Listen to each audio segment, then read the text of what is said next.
Hello, ayan. Uy, wag.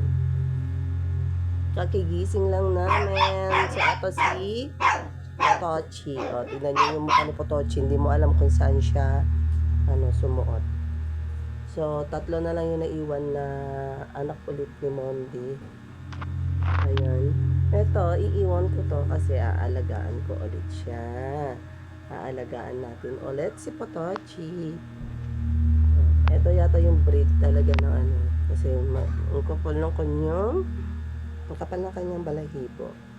Bali 5 ulit yung anak ni Mondi. Tapos yung dalawa, pinamigay na namin.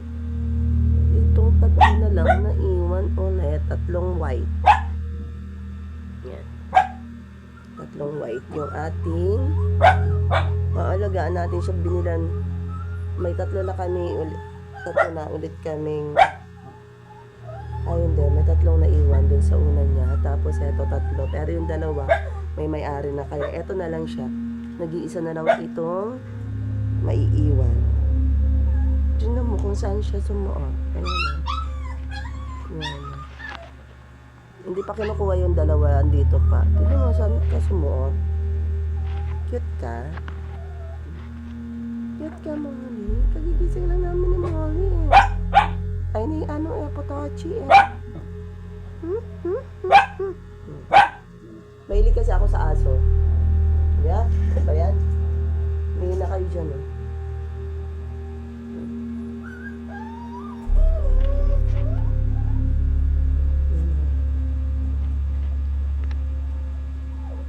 Potochi.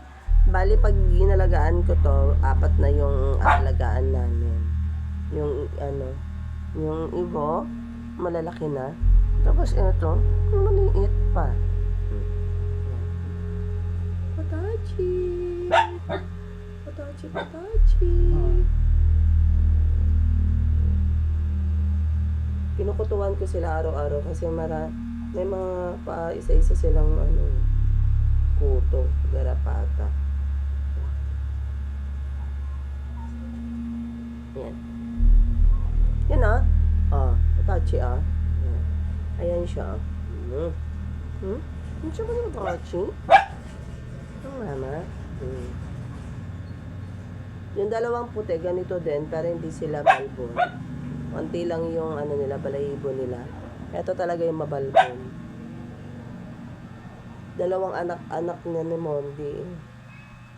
Bali, 2 anak na niya. Hindi na namin yung palalabasin pag siya ulit, nag-mens. Kasi anakin si Mondi Daming umaano sa kanyang boys. Ito lalaki naman to. So no problem. It's lalaki. Yan. Babay ka na sa kanila. Babay na. Bye-bye. Bye-bye, bye-bye. Bye-bye.